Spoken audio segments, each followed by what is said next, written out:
Hi, this is the voice of Heidie Calero with another fascinating economic capsule for Puerto Rico's economy. And today we have entitled our capsule as Homes for People, Not Investors. This is an important capsule because it really responds to a recent foreign policy, housing policies that certain countries have adopted. And this first table that I'm depicting for you provides the comparisons with three particular countries: New Zealand in 2018, Australia in 2021, and more recently Canada in 2022 year end. And the policy in New Zealand in 2018 was investors without permanent residence cannot buy houses, except of course Australian investors, because after all Australia is a neighbor of New Zealand. And the average price of housing in New Zealand as of 2018 was 10 times the average family income. Imagine how expensive that is, motivating then this policy, because residents could not acquire housing and there are more and more foreign investors. So New Zealand decided to put a cap on these investors. Australia follows suit in 2021, and the housing policy established a 15% cap on foreign ownership of new developments. New Zealand was new as well as existing, but Australia decided to cap this for the new housing, and there the average price of these housing units was 9 times the average family income. And then more recently, Canada, which is the shaded green area in this table, as of 2022, Prime Minister Trudeau passed with the auxiliary of the legislature, the same as New Zealand, without, of course, the exception for the Australian investors, because after all, Australia is not a neighbor of Canada. And in Canada, it's the average price of housing is 11 times family income, so tremendously expensive.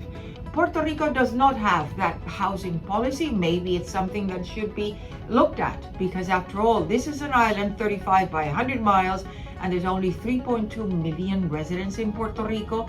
And there are other policies which have enabled investors to come to Puerto Rico, not only because they have income tax exemptions, but also because they are looking at Airbnb as a form of investment and turning many of these housing units or buildings into units for Airbnb. And that means that less and less housing, existing units or even new housing units, will be available for residents to purchase. In terms of the average price, according to the Commission of Institutions, Financial Institutions, it's about 4.5 times the new housing units of average family income as published by the Puerto Rico Planning Board.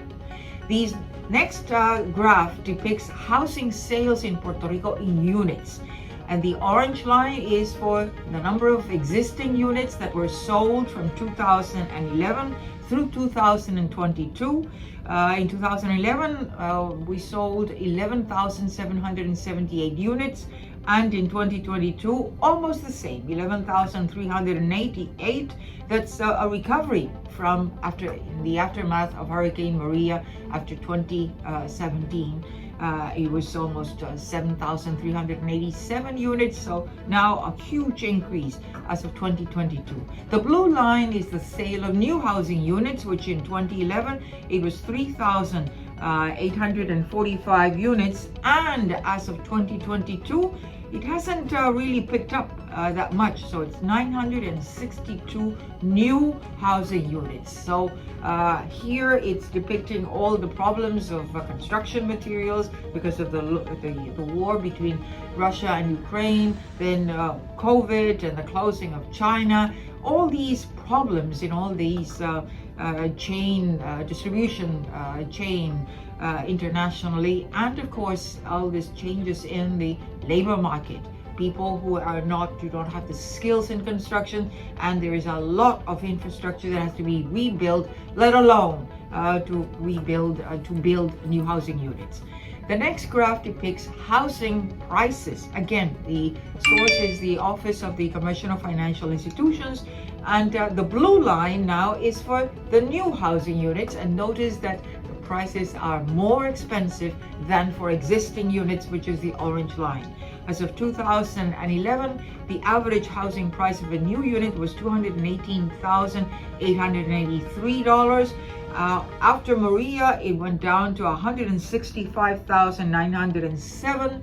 And today, as of 2022, it's $266,052. So that's a 60% increase compared to 2018. In terms of the existing housing units, the price, it used to be $148,040 in 2011. After the Hurricane Maria, it was $135,966. And today it was $177,138 for an average existing unit. That's the sales price, and that's a 30% increase. So new housing units more expensive, 60% compared to 2018, and the existing units 30% compared to 2018. And finally, this is really the heart of should be of economic development, of a government policy. Notice the declining home ownership in Puerto Rico in this next graph. The columns are the owner occupied rate as a percentage of total occupied housing units from 2010 through 2021. 2010 it was 72.4%. As of 2021 it had gone down to 68%. And notice what has been happening to the renter occupied housing unit. It has been increasing from 27.6% through 32% in 2021. So this declining home ownership, as well as the declining population in Puerto Rico, the increase in poverty, and this thing of not seeing an economic plan that really makes Puerto Rico look into new economic activity instead of the strategy of an extended handout, give me more federal funds. If you liked our economic capsule, don't forget to go to The Voice of Heidie Calero on YouTube, subscribe, and give us a like in those capsules that you like. And don't forget, this is a service of Puerto Rico Economic Pulse, and that the economy is all of us. Thank you.